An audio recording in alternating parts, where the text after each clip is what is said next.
Наш народ отмечает праздник Великой Победы, вспоминая всех павших, известных и неизвестных солдат, которые защищали Родину ценой своей жизни.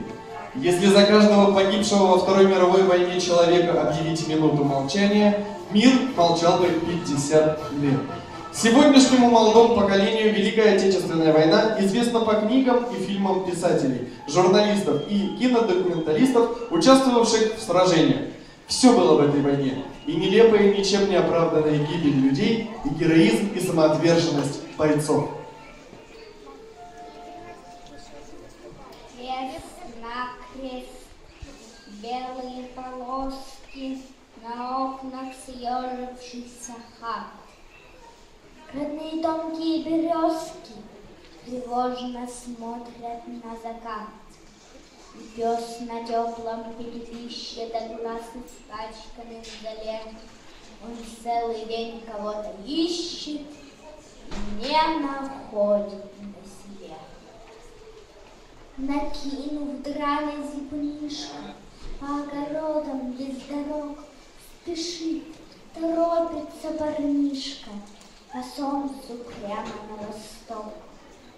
Никто в далекую дорогу его теплее не вел, никто не обнял дорога, и вслед ему не поглядел. В нетопленной разбитой бане, ночь скоротавший, как зверек, как долго он своим дыханием озябших рук согреть не мог.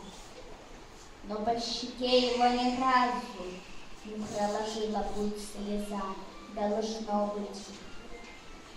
Слишком много сразу увидели его глаза, все видевший, на все готовый, по грудь проваливаясь в снег, бежал к своим, русоголовый, 10-летний человек.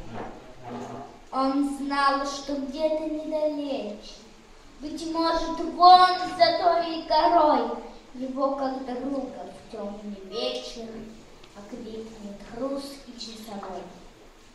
И он, прижавшийся к шинели, родные, слыша голоса, расскажет все, на что глядели его недетские глаза.